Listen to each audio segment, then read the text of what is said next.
India में democracy है, लेकिन अगर मेजॉरिटी पॉपुलेशन पावर में नहीं है तो क्या सिस्टम सच में डेमोक्रेटिक है? इमेजिन कीजिए एक ऐसा देश जहां पावर स्ट्रक्चर कंप्लीटली चेंज हो जाए, जहां पॉलिटिकल पावर उन लोगों के हाथ में हो जो सदियों तक पावर से दूर रखे गए। इस आइडिया को कुछ लोग कहते हैं बहुजन राष्ट्र।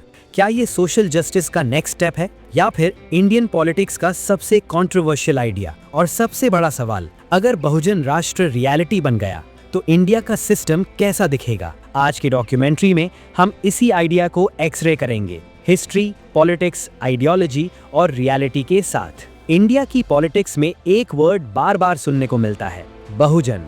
बहुजन का सिंपल मीनिंग है मेजॉरिटी ऑफ पीपल।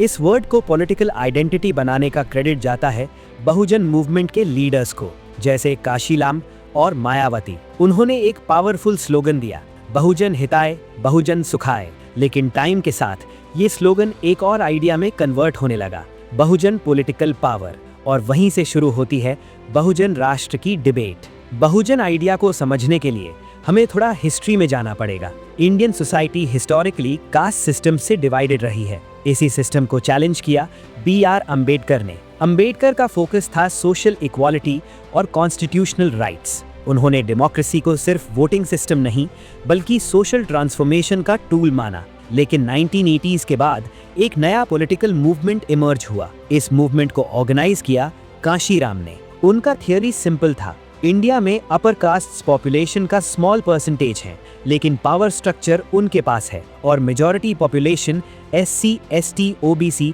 और माइनॉरिटीज की है। तो अगर ये मेजॉरिटी पॉलिटिकली यूनाइट हो जाए तो पावर इक्वेशन कंप्लीटली चेंज हो सकती है। इसी थ्योरी को कहा गया बहुजन पॉलिटिक्स और यही आइडिया आगे चलकर बहुजन राष्ट्र की इमेजिनेशन तक पहुंचता है।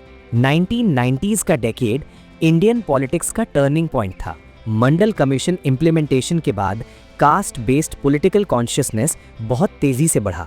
इसी दौरान Bahujan Samaj party national politics में पावरफुल फोर्स बनकर उभरी और फिर हिस्ट्री बना दी मायावती ने। एक दलित वुमन का इंडिया के सबसे बड़े स्टेट उत्तर प्रदेश का चीफ मिनिस्टर बनना इंडियन पॉलिटिक्स के लिए सिंबॉलिक मोमेंट था।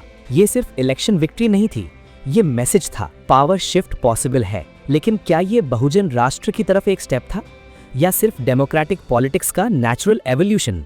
बहुजन राष्ट्र कोई ऑफिशियली डिफाइंड पॉलिटिकल मॉडल नहीं है, ये ज्यादातर एक आइडियोलॉजिकल इमेजिनेशन है। इस आइडिया के सपोर्टर्स कहते हैं इंडिया की मेजॉरिटी पॉपुलेशन हिस्टोरिकली मार्जिनलाइज्ड रही है, इसलिए पॉलिटिकल सिस्टम को उनके इंटरेस्ट्स के अकॉर्डिंग रीशेप होना चाहिए। उनका आर्ग्यूमेंट होता है अगर डेमोक्रेसी मेजॉरिटी रूल है तो मेजॉरिटी कम्युनिटीज का पॉलिटिकल डोमिनेंस नेचुरल होना चाहिए। लेकिन क्रिटिक्स का एक अलग आर्ग्यूमेंट है। उनका कहना है अगर पॉलिटिक्स सिर्फ कास्ट आइडेंटिटी पर बेस्ड होगी तो क्या सोसाइटी और डिवाइड नहीं हो जाएगी? क्या बहुजन पॉलिटिक्स सोशल जस्टिस का टूल है या आइडेंटिटी बेस्ड पोलराइजेशन का रिस्क? और ये डिबेट आज भी चल रही है। अगर ग्राउंड रियलिटी देखें तो बहुजन यूनिटी उतनी सिंपल नहीं है। SC, ST, OBC और माइनॉरिटीज एक सिंगल पॉलिटिकल ब्लॉक नहीं है, इनके इंटरेस्ट्स भी अलग हैं और पॉलिटिकल चॉइसेस भी। इसी वजह से बहुजन राष्ट्र का आइडिया ज्यादातर थ्योरी में ही डिस्कस होता है। प्रैक्टिकल पॉलिटिक्स में अलायंसेस, रीजनल फैक्टर्स और लीडरशिप ज्यादा इंपॉर्टेंट हो जाते हैं और इसी वजह से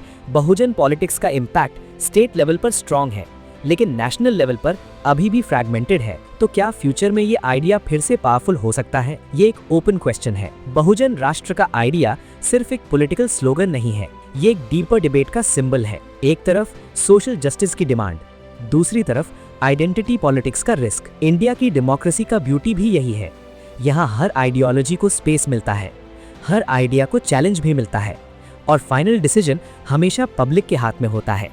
तो सवाल अब भी वही है, क्या बहुजन राष्ट्र फ्यूचर का पॉलिटिकल रियलिटी बन सकता है या ये सिर्फ एक आइडियोलॉजिकल ड्रीम ही रहेगा? आंसर शायद आने वाले डेकेड्स की पॉलिटिक्स डिसाइड करेगी।